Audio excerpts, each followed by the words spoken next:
Okay, we are live. So hello everyone and welcome to today's event, Mythology and Gaming. Our presenters today are Willow Onken and Katie Brady, but before I get too deep into their introductions, I would like to cover a few housekeeping topics. Today's webinar is being recorded and will be made available on our YouTube channel after the event is complete. We welcome you to revisit the presentation yourself and share it with your friends, family, classmates, colleagues, or anyone else that might be interested. Throughout today's event, we invite you to share your comments and questions. I will pose all of those questions to our presenters at the end towards the discussion portion of the event. Willow Onken has a BA in English and Classical Humanities. Her screenplays have won several statewide and national awards, and she is currently pursuing her MFA in Dramatic Writing at the Missouri State University, where she also teaches screenwriting. Her writing has appeared in books, films, web series, and video games. Katie Brady is an art teacher within the Kansas City Public School District and a full-time artist. She received her BSED in art education at the Missouri State University. She also works for an art-based role-playing game, which she helps manage the website and community, write lore, and create character concepts. Together, Willow and Katie co-founded the Midway Traveling Bards, which is a volunteer group of educators who strive to bring quality, media-based education and entertainment to conventions and conferences across the Midwest. At this time, I'm going to hand the floor over to Willow and Katie. All right, hi guys. Thank you so much for joining us. This is a topic that is very near and dear to Katie and I's hearts. This is really one of our passion presentations. And what we're going to do is basically, we're going to talk a lot about how mythology functions in video games. And then we're going to look at some really specific examples. It's one of those things where once you start looking at mythology, you'll start noticing it everywhere, especially when you're playing games. It's so intertwined. And as Ashley said, we are part of this group called Midway Traveling Bards. And basically, we just go around to different conventions, conferences, that sort of thing. And all of our stuff is based towards media-based things. So we like to talk about video games and film and really kind of bring a more academic focus to things that usually don't get that kind of attention. All right, so we're going to start with why study mythology in the first place? What good are myths? What's the point to studying and looking at these? Because in a lot of ways, it kind of is a declining field in the academic world. And it's something that a lot of people take as gen eds and don't really understand why it's important. So we're going to real quick just go into why you might want to study mythology. So I always like to start off with this fun little story. We'll do a little mind game. I'm going to ask you to just briefly pretend that you are an ancient Greek farmer and you walk outside and this strange liquid starts falling from the sky. And I like to ask my students, what might you think that is? And the most common answer I get is often, maybe they think it's tears, like the sky is crying, which is a very good guess. But an actual Greek farmer in ancient Greeks believed rain to be the sky and the earth were having sex, and the rain was, yeah. Now we laugh at this. I get a lot of students who giggle and chuckle because, sex is funny. But really, this is a very intelligent thing because when it rains, what happens? Grass grows, crops grow, life happens. And so the ancient Greeks, the way they understood life to happen was from sex. So this is a very intelligent connection that this ancient culture is making. And so we sometimes make fun of the ancient Greeks for being, silly and weird, but really we don't give them enough credit. They were very, very intelligent. And this story lends itself to this word, this nice German word called Weltanschauung, which basically means a worldview. This is something that's influenced by your personal sphere, your family, by your culture, by where you live. It's basically the lens through which you view the world. It's your view on life. And individuals have them, groups have them. And by studying mythology of certain groups, we get a better sense of their Weltanschauung, or how they saw and perceived the world. In a more broad sense, we are biologically storytelling creatures. Every way we communicate is through stories. So if I was to ask Katie, "Hi Katie, how was your day today?" And she told me, "Oh, I had a rough morning, but then I had a really nice lunch, and after that I'm doing this really cool mythology panel."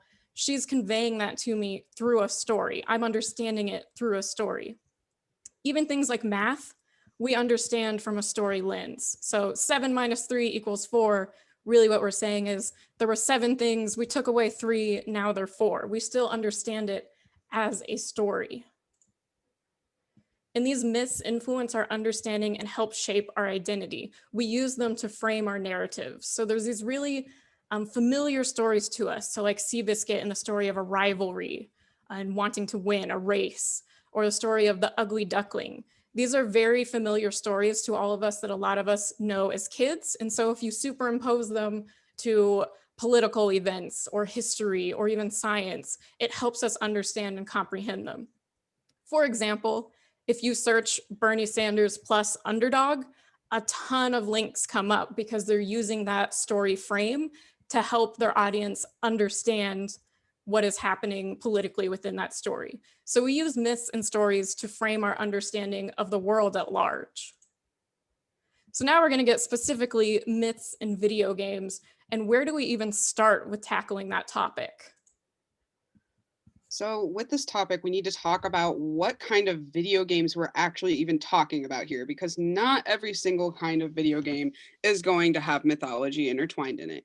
You're going to have these mechanical games like Tetris, Candy Crusher, and even Among Us. I mean, some could argue that there's maybe a little lore in Among Us, but it's probably not tied to mythology. We're talking here more about the video games that have narrative. They have a story going on. They're telling us something. So you're going to think more of, those games that are first person kind of railroading games that railroad you along through a story. And sometimes they're also those open world games that let you travel wherever you want. Now, also, we have to think about where does this mythology come into play exactly? How do they use it? Well, they're going to be using it either as something pre-existing. So God of War, for example, uses Greek, and so does Assassin's Creed Odyssey, or I'm sorry, correction. God of War, the newest one, uses Norse, then the older games use Greek. So I wanted to correct that real quick. Assassin's Creed Odyssey, uses Greek mythology as well. And then of course, Okami uses Japanese mythology. And these are all pre-existing stories. Now, some other games create their own, but they still sometimes cherry pick from those original mythologies to pull out some things that they are inspired by. So Pokemon obviously is going to have a lot of Japanese references still intertwined within their own mythology. And of course, Dragon Age and Elder Scrolls especially has an expansive lore. I mean, you read all the little books within the Elder Scrolls, they have so much of their own lore built there for you. So we're going to talk about a very common myth that you can find in pretty much any mythology, and that's the idea of the creation myth or the creation story, sometimes known as chaos and the cosmic egg, which we'll talk a little bit more in depth. So what is a creation myth? It basically explains how the world came into being. It's usually how the sky, earth, gods, humans, and animals were created, usually in that order, but not always, depending on the mythology. The oldest creation myth that we know of is from a preface to a Sumerian poem about the descendant of Gilgamesh's friend Enkidu into the underworld. And it's basically the story of how salt water and fresh water came into being and created the gods. Now, when a character descends into an underworld, in mythology terms, this is called Katabasis, but we're going to talk about that a little bit later. Now, if you recognize the name Gilgamesh, he's in a lot of video games. Namely, here are some examples of him in Final Fantasy. and they have used him in several different iterations. So you can see 3 different designs for him here, along with his friend Enkidu, who in the original myths is a man, but in Final Fantasy, he's sometimes a wolf thing, sometimes a dragon. There's a lot of artistic liberty there. You might also recognize Gilgamesh from Devil May Cry 5, where it's this giant marauding titan. And basically it's made from an ore that was in the underworld. So it's referencing back to Gilgamesh and Enkidu's travels to the underworld. But before all that, before you can get gods and worlds and animals and humans, most creations begin with nothingness or a void or chaos. So here we have the personification of chaos in the video game Hades, which recently came out and is kind of taking the gaming world by storm right now. And they have essentially personified chaos the same way the Greeks did. So the ancient Greeks wrote and saw chaos as an actual personified figure. And he's got a very cool design. You can see he's holding a little world right there in his hand because chaos essentially created the world. So where does chaos come from? Well, it comes from this thing called the cosmic egg, which is also called the world egg. And this is a mytheme, and a mytheme is basically just a recurring theme or motif that happens in mythology. It's repeated in Norse, Chinese, and Egyptian mythologies, and it's basically an egg hatches and then the world is created or chaos is created. Don't ask me where the egg comes from because I would just tell you it comes from chaos, which comes from the egg, which comes from chaos. And it's just your typical chicken and egg argument, just with chaos in the egg. If any of this sounds familiar, yeah, guess what? Even the Big Bang Theory is technically a creation myth. It follows that same, there was nothing and then there was something, almost to a T.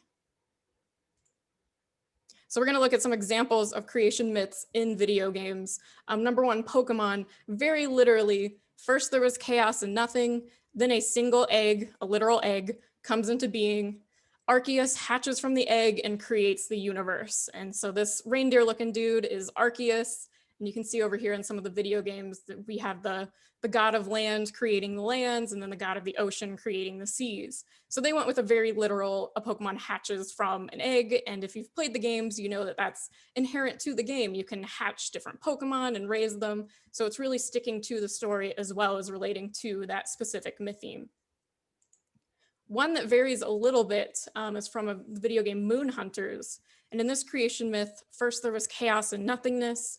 Then the sun god Asher and the moon goddess Isar came into being and they created humans.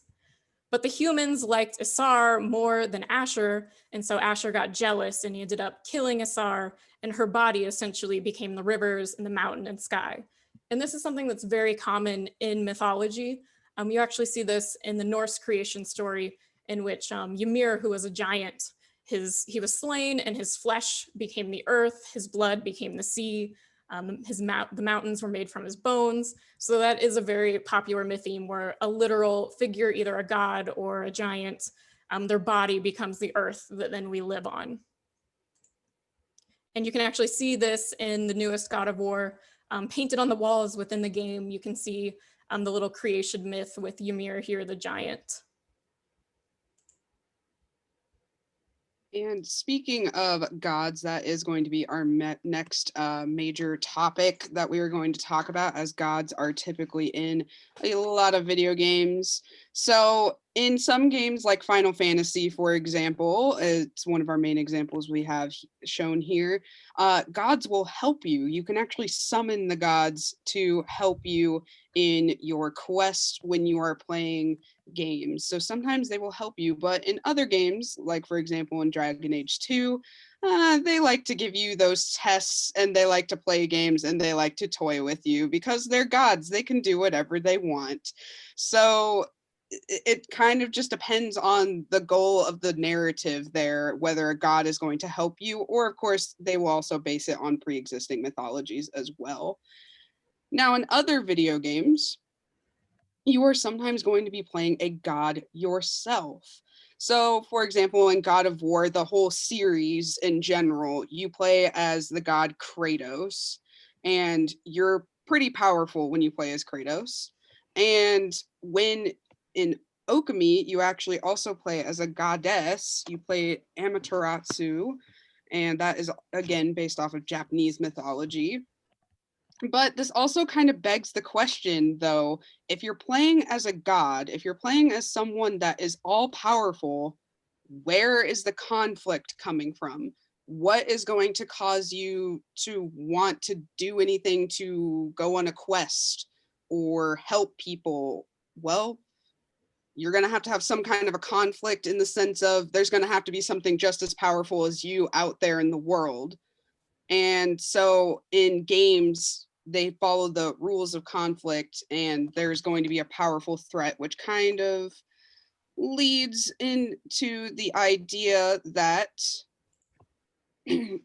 there are beasts and creatures that are going to be just as powerful as you. So for the next section, basically what we're going to do is we're going to look at various specific monsters and creatures, all the way down to animals, and just see how they're portrayed in myth and how they're then used in video games. So to start, most monsters or creatures are usually children of the gods in some way. Not always, but that's often the case. So for example, Pegasus is the child of Poseidon and Medusa. And then the Chimera is the child of Typhon, who's known as the father of all monsters. You should remember that name because he's going to come up a lot in this presentation. So we're going to start with a very popular creature, which is dragons. Humans love dragons, and we're going to talk a little bit about why. So if you don't know who Joseph Campbell is, he's one of the leading academics who talked in depth about myth. And this is from his book, The Power of Myth. A constant image in myths is that of the conflict of the eagle and the serpent bound to the earth, the eagle in spiritual flight. Isn't that conflict something we all experience? And then when the two amalgamate, we get a wonderful dragon, a serpent with wings. Now, of course, not all dragons have wings, but most of the time they're depicted as a flying creature. And I just think that's a really great quote about trying to get to the core of why humans are so obsessed with dragons. And it's a very good question because dragons are found in nearly every culture across the world. However, they do represent slightly different values depending on the culture that you're looking at or the mythology you're looking at. So for example, the Western dragon is usually depicted as evil and malevolent. They kidnap princesses and guard hordes of gold. They usually exist to be slain, so the hero can dramatically slay them. Though this is changing, we're starting to like dragons a little bit more, so we're getting more stories like How to Train Your Dragon, or the new movie coming out that's about dragons. We really like dragons now, so that we're kind of seeing a cultural shift in how we view dragons. So a myth example of this would be Beowulf, where there's a dragon in there literally guarding a cave full of gold, and they have an epic battle. A video game example would be the dragons in Skyrim. They stick to the very kind of Western style. They're, for the most part, depicted as evil.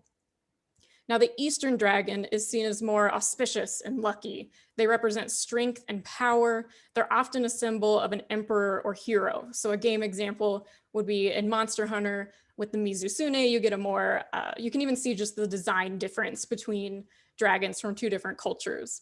And a myth example would be the Dragon King Aokwang. Now, this is just a little anecdote. As I was doing research for this presentation, I was looking into Aokwang and trying to look up more information about him, but I couldn't find anything because so much of the Google searches were just covered. And lo and behold, a video game that has a robot, this is from the game Ouroboros, literally called the Aokwang. You can see that its ability is dragon fangs, so obviously a dragon reference there. And then in the little trivia, it even explains that it's based off of this mythological figure. So even when I wasn't looking for this, you're still finding those connections between video games and mythology. So dragons and humans usually have really weird relationships with each other. So in the video game Sekiro, you're following the divine heir, and basically he has the blood of a dragon, and so he's immortal, he can't be slain, and the whole game narrative focuses on different people basically trying to use this child for their own means because he is immortal and he can make others immortal. Now, if having the blood of a dragon sounds familiar, you kind of have the same thing going on with Skyrim, but instead of blood, you have the soul of a dragon. We really like when humans are mixed with dragons. We like being a part of this epic tale of dragons. And, you know, I think Hawk from Dragon Age 2 says it best, really, we all just want to be dragons. That's basically what these myths and these video games are saying.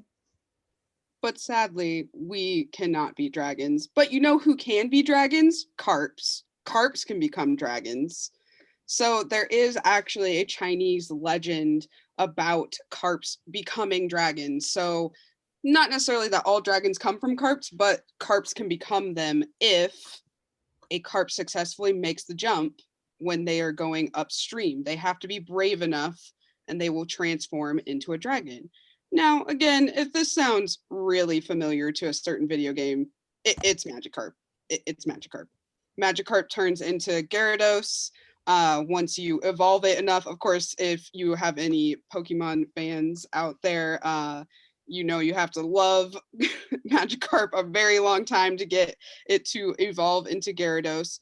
But a very interesting thing that Willow found out was that that art that we found for the Chinese myth, it looks very similar to the mega evolution of Gyarados. So it's a direct translation there of a myth applied into a video game, essentially. Now, slightly shifting gears, we're kind of just chopping off those wings of the dragons and we're shifting into serpents, aka. So the most popular snake that is often included in games is going to be the world serpent, also known as Jormungandr from the Norse mythology. And most people are going to probably recognize him from the most recent God of War game. And essentially, Jormungandr is the one who surrounds the whole world and he is wrapped around it. And he is the one destined to kill Thor when Ragnarok comes. And that is directly translated in the God of War game, but that is also the myth as well. Now, you might also recognize this snake as the Midgardsormr from Final Fantasy, which literally translates from Old Norse into World Serpent. So a funny fact we found out, Jormungandr does not actually mean World Serpent, it means giant monster. So they still kind of mean the same thing, but just a little bit of a difference in translation there.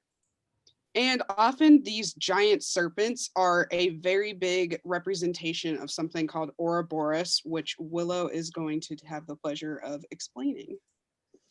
So an Ouroboros is one of those mythemes that's told across several cultures, and it's basically a snake or a dragon that eats its own tail. So Jormungandr is a good example. It's the world serpent. It surrounds the whole world, and it's biting its own tail. And the day that it stops biting its tail, that's when Ragnarok occurs. So this originated in ancient Egyptian mythologies, but it's been used in several, and it was later actually used in alchemy. And basically it represents this never-ending cycle. The snake is always eating its own tail, forming a circle that's just going on forever.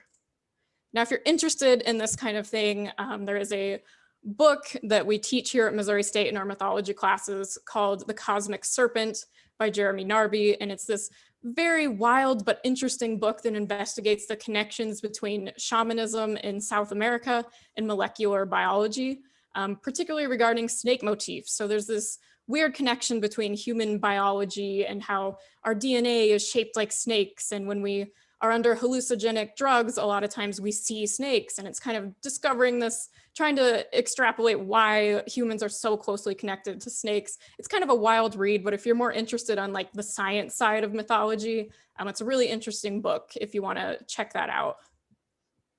Now, a subcategory of snakes is Hydras, which basically their defining feature is that they have multiple heads. They don't always have the body of a snake. Over here, you can kind of see it has almost a scorpion-like body.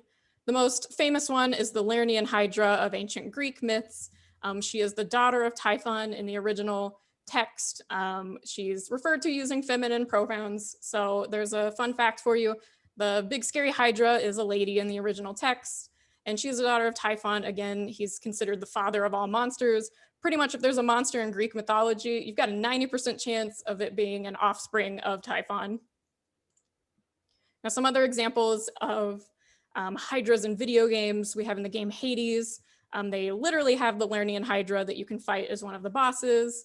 Pokemon has its own iteration of a Hydra, a dragon with multiple heads. And then we have Okami, who has the Demon King Orochi, who he's kind of weird. So we're going to talk about him more in depth in a second. So to us, he looks like a Hydra, though I tend to class him more as a great serpent, just because in Japanese mythology, there's a myth to it that giant serpents love alcohol. And in the game Okami, when you're fighting Orochi, the way that you beat him is by tricking him to drink alcohol, and then he gets drunk, and that's how you defeat him. So I tend to group him more with the giant serpents purely because of that very obvious mythological connection there. But I do still consider Hydras a subcategory of serpents. They're just serpents with a lot of heads. And of course, there's also the idea that these giant serpents can almost be these giant bosses. I mean, similar to what Willow's like already been talking about. They're usually these end-all say-all bosses. So in Monster Hunter, the Dalamadur is actually one of the final elder dragons that you actually have to fight, and it literally translates from Babylonian into tower armor. So it is literally an armored snake that is the size of a tower, and you have to defeat it. And it is also a reference into Mesopotamian mythology. They're the ones that would actually guard towers. So there's quite a bit of mythology there that's kind of combining into this big giant amalgamation there in Monster Hunter. So still speaking about giant beasts and everything, we are going to next talk about Leviathan. Now, some of you that are maybe familiar with biblical terms might be familiar with the word Leviathan. It's usually going to be a sea monster, and it's going to be somewhere between the realm of a whale, a crocodile, a serpent. It's one of those things. It's a really huge sea monster, essentially. Sometimes it's a turtle. Yeah, so it takes a lot of different forms. Just the Leviathan usually is the term that they're going to use for it. It's just basically some kind of big sea monster. So some iterations we're going to see are there's the serpent-like iteration in Final Fantasy 15, and actually a lot of the Final Fantasy games use it. And then there's this weird thing in Legend of Zelda. I don't know why it looks like that. Don't ask me why it looks like that. And there are also, of course, the more whale-like iterations, both in Devil May Cry, and also Pokemon also uses a very whale-like Leviathan. And there is also a great example in Monster Hunter. There's actually a whole species that is dedicated to Leviathan. It essentially is all the sea monsters that you can fight within Monster Hunter. Those are considered Leviathans. And of course, they don't just have to be natural, they can be aliens. So in Mass Effect 3, you can actually go deep down underwater and meet these Leviathans, who are pretty much one of the main antagonists of the game. And they're these giant alien water creatures.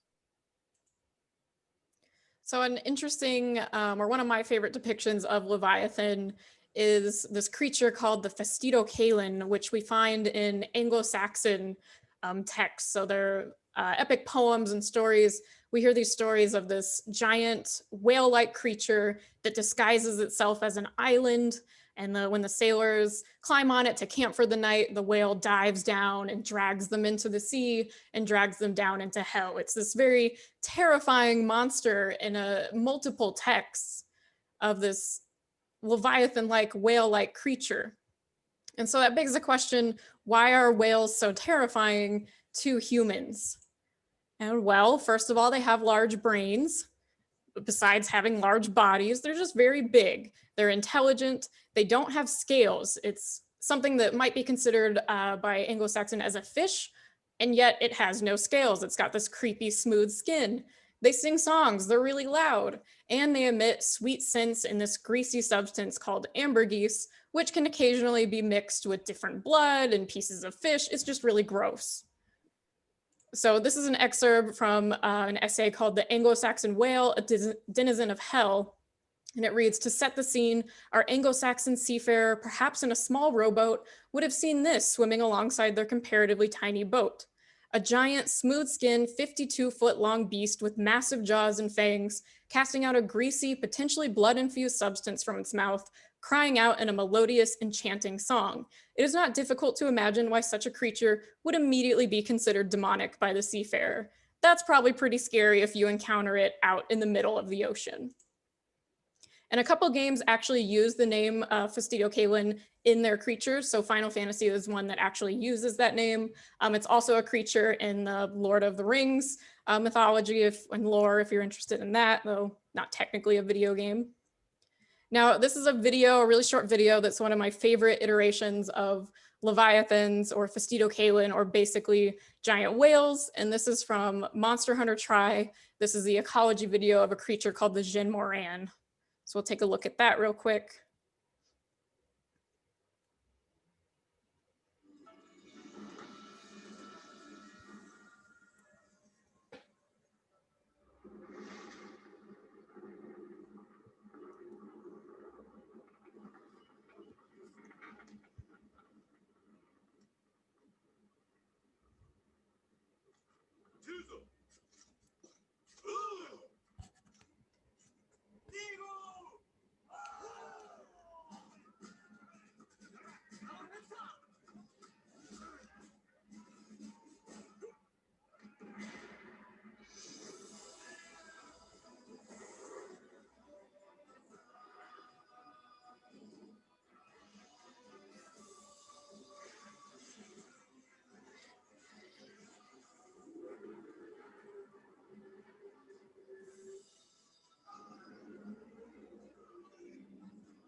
Now, what I love about this depiction of giant whales is that instead of an ocean of water, it's in an ocean of sand. And that's just a really cool kind of twist, but it still sticks to that same mythology.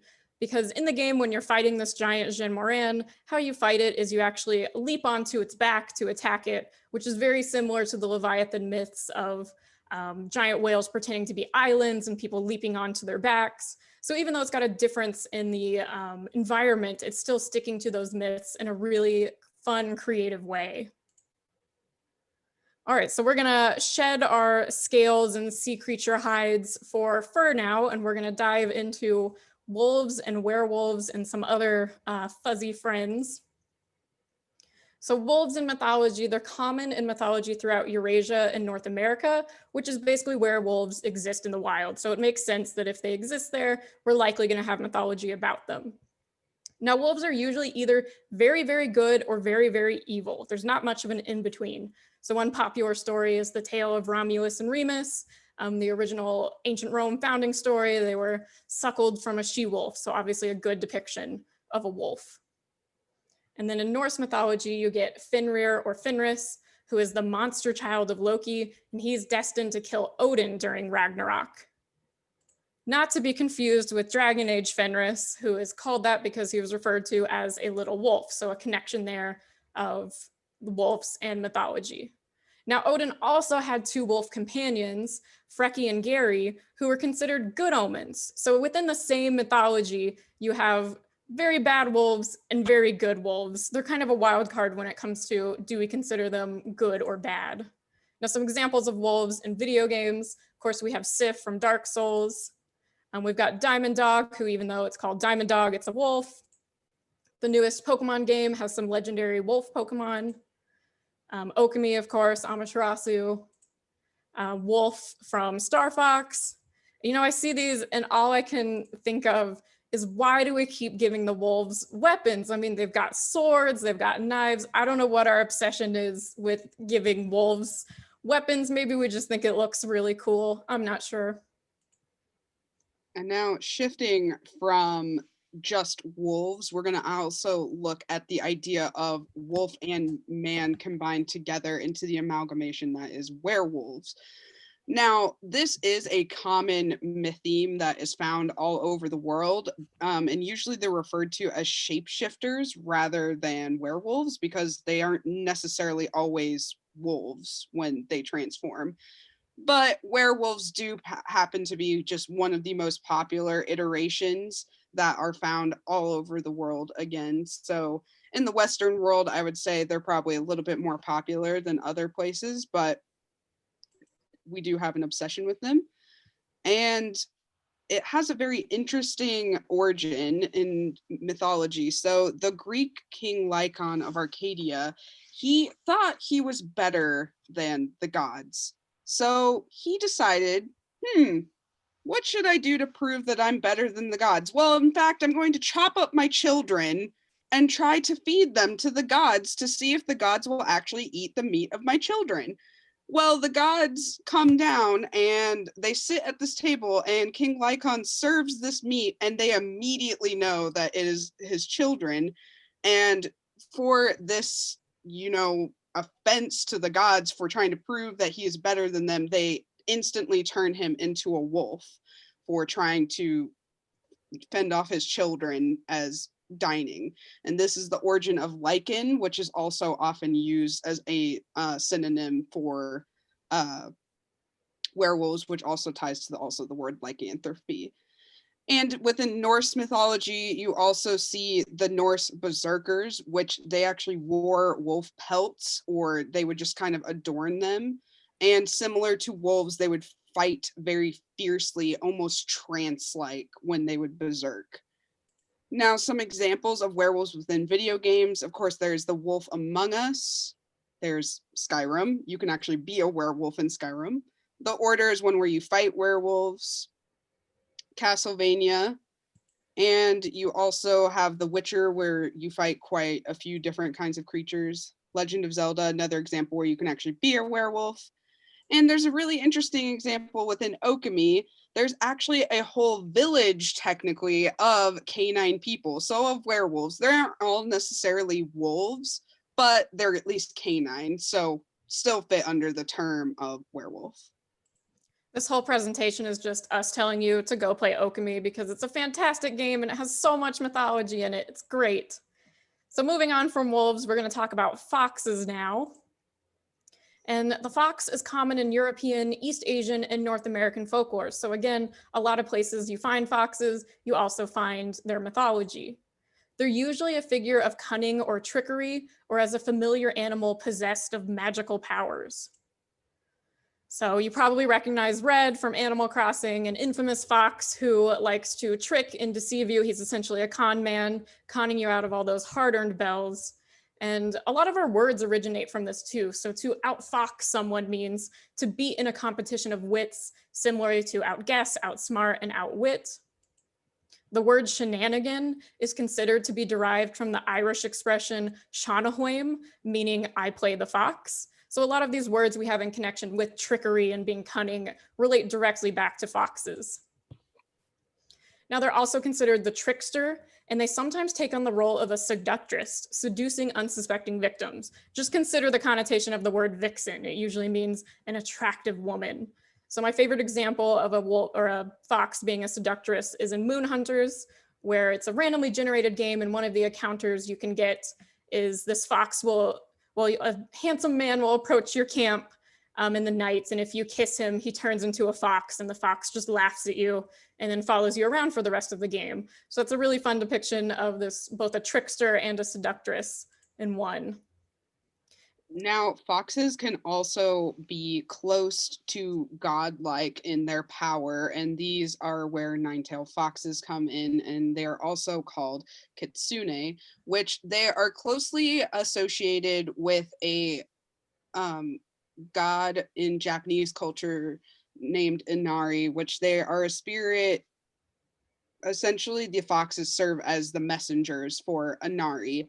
And there's a really great tie-in in a recent game, Ghost of Tsushima. The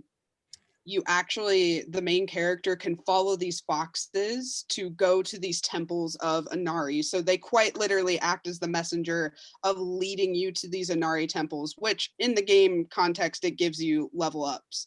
And there is a little tie-in in a quote that JHEN, the main character, says. He says that my mother believed Inari is my guardian. She saw a fox chasing fireflies outside her home the day I was born. So she basically thought that this fox was sent as a messenger from Inari. And so Inari was going to watch over JHEN for the rest of his life. So in general, with a nine-tailed fox, the more tails a kitsune has, and they may have as many as 9, that's why they're called nine-tailed foxes, the older, wiser, and more powerful it is. So we see a nine-tailed fox, and yes, again, it's Okami, and she's basically a villain in the game, and she has these 9 tails that are made out of paintbrushes, and as you destroy the tails, she loses her magical power, which, as you can see this image up here, she can possess people, she can take on different forms, but after you destroy her tails, she just becomes a normal, regular fox. So she's weakened from her powers. A really cool mythological story in Japanese mythology is the marriage of the foxes, which is basically this strange light show that's seen in different parts of Japan, where it looks like it's paper lanterns floating on the horizon, kind of similar here in the Midwest, how we have spook lights, if you've ever heard of that, just strange lights on the horizon. And in mythology, it said it's the fox spirits getting married. And in one of the Monster Hunter games, you get a really cool tiny detail with a specific armor set where it's designed to be members of this marriage of the foxes. So up here you have the groom and the bride, and then the second armor set is the participants, so the guests in the marriage. So even as something as subtle as like a little armor detail in the game, you have those tie-ins with mythology. So a couple other examples of foxes. We have a nine-tailed fox in League of Legends, another fox in Tales of Symphonia, Tails, of course, from Sonic, Carbuncle from Final Fantasy, and of course, Fox from Star Fox. And you can notice even in these, they have varying numbers of tails. Some have 1 tail, some have 2, some have 3, some have up to 9. So now that we've gotten through all of those creatures, and trust me, I could have gone into way more, but that's just a tiny bit of all the animals. They pretty much all have some kind of mythology tied to them.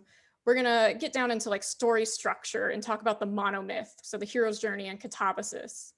So the monomyth was presented by Joseph Campbell, and it's also called the hero's quest.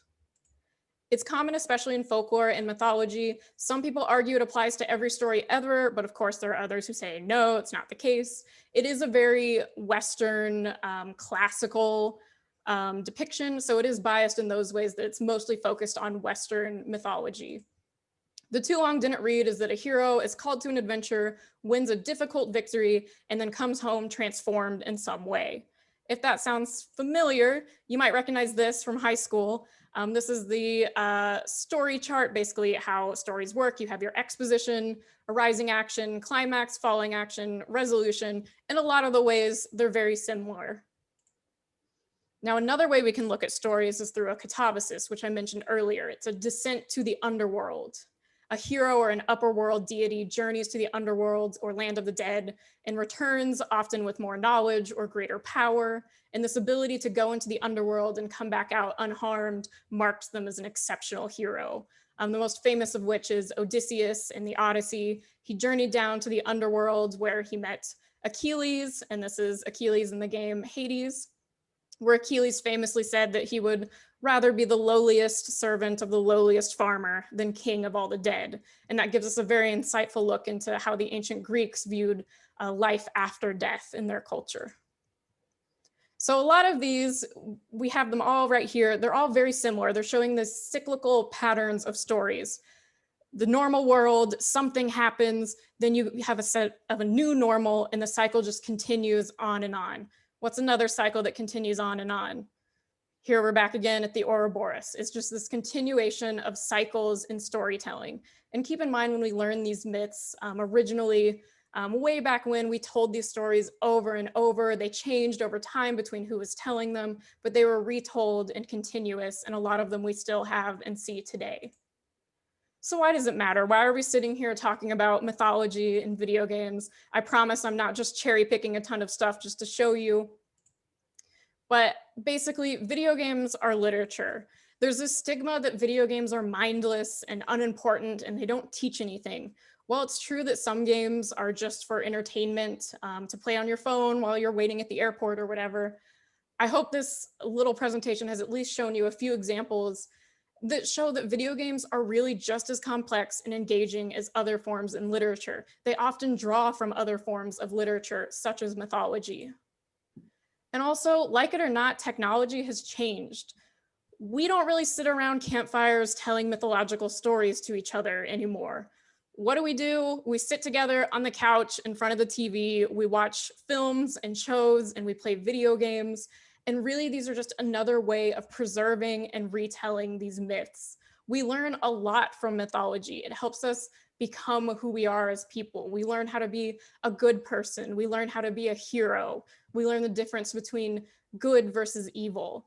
And as creators and also as audiences, we have a responsibility to both teach from these stories and to learn from them. So I encourage you to go out and play different games that tackle these different mythologies, learn more about these mythologies, because once you learn these stories, you will see them everywhere. And it's just really important because these video games, media in general, these stories are our mythology. These are how we understand and interpret the world. So they're inherent to who we are as human beings. And I want to end with a quote from the game Moon Hunters. It's the opening sequence of the game. It says, "Perhaps you've met them in a dream, the heroes that walked among us. Their stories taught us how to endure difficult times. We look to them for strength, for guidance. Journeys end, but stories live on." And now we'd like to open it up to any questions people might have or comments. That's the content we've got for you. All right. Well, thank you, Willow and Katie, so very much. That is an awesome presentation. We haven't gotten any questions just yet, but if anyone wants to, add any comments right now, ask any questions, now is absolutely the time to do so. We've had a couple comments, such as chaos eggs sound ominous from earlier in the beginning of the presentation.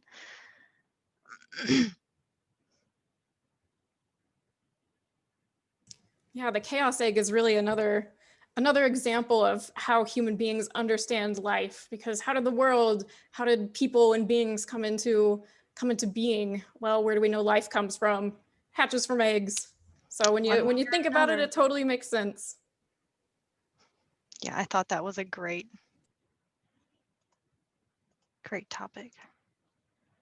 Someone else said, we just replaced the flickering lights of a campfire with the flickering lights of electronics. Which is so very true.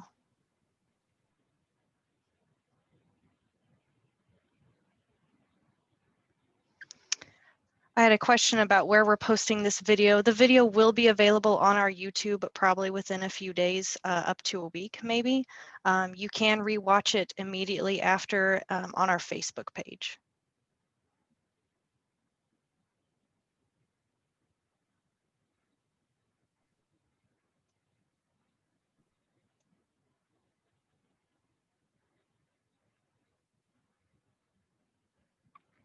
One question was, any reason World of Warcraft wasn't brought up for this?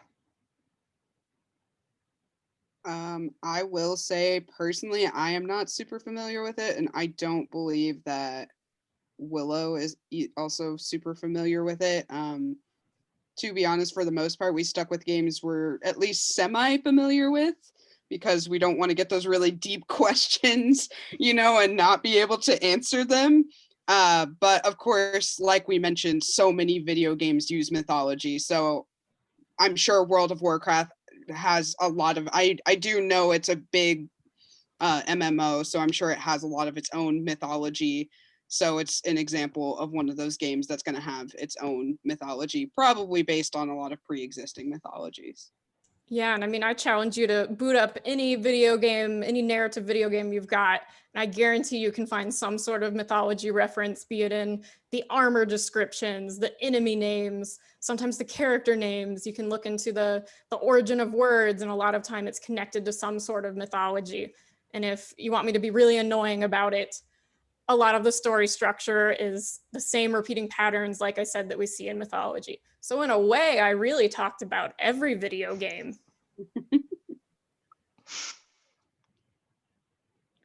And yes, because of the way we are recording this, there is a bit of a delay on Facebook Live. So sorry about that. But it's about a minute behind from what I can tell. Yeah, someone commented, WoW is a rich source of mythology, both existing and its own for sure. I believe it.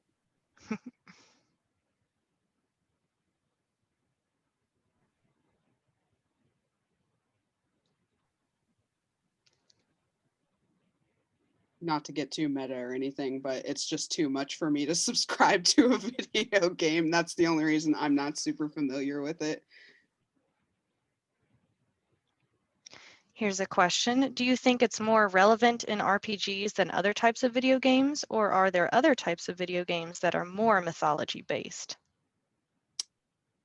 I mean, there are quite literally narrative video games based all around mythology. Many of the examples we used are video games quite literally foundationally built from mythology. So I personally think they're kind of equal. Willow might have a different opinion than I, but I mean, God of War, for example, is a whole series built on that. So I don't know. Willow, what do you think? You can pretty much find them everywhere. You can find it in RPGs. Like Katie said, there are some very narrative driven ones, but several of our examples were from RPGs, and even, old school tabletop RPGs like Dungeons and Dragons. They use a ton of myths and mythologies. Some of the monsters in the monster manual are right out of mythology. So I don't think it's necessarily specific to RPGs. They're just kind of in video games. It's very intertwined within the medium because it is, for the most part, a story-based medium. Caitlin says that one of my students is waiting for you to say Okami is the answer to RPG versus narrative. Guys, I just love Okami. It's such a good game. It has a gorgeous art style. It's designed like it's painted. It's essentially told from the perspective of a mythology. It's really awesome. If you haven't played Okami, go play Okami. Yeah, we also highly suggest Moon Hunters. We both have played it because it actually is a couch co-op game, and it's actually based off of Mesopotamian, right? Mesopotamian mythology, Yes. which you just And rarely Sumerian. see that. So it's a really good game, and it's an indie game, so you're supporting a small game developer. One of the main characters in that game is called Enkidu. He's everywhere.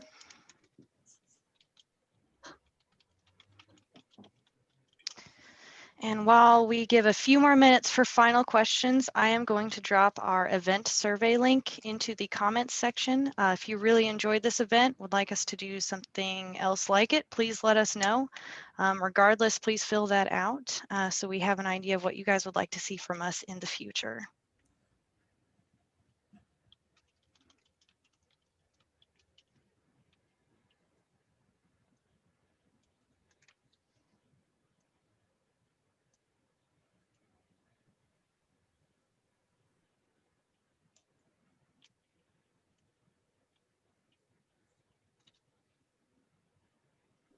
And I will say, while we're just waiting for some more of those questions, we do want to thank you all for your time today. We really appreciate your attention and your interest in this. Of course, as Willa said at the very beginning, we're both very interested in doing these kinds of things more as volunteer work.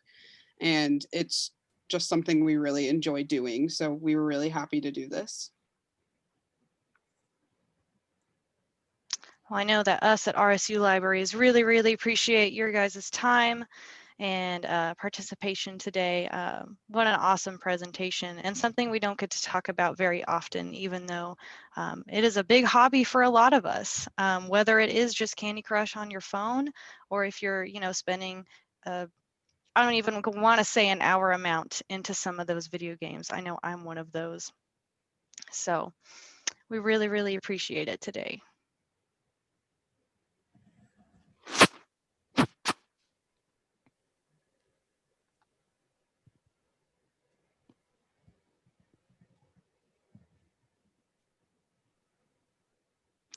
All right, I am not seeing anything else come in, so we are going to go ahead and close this out.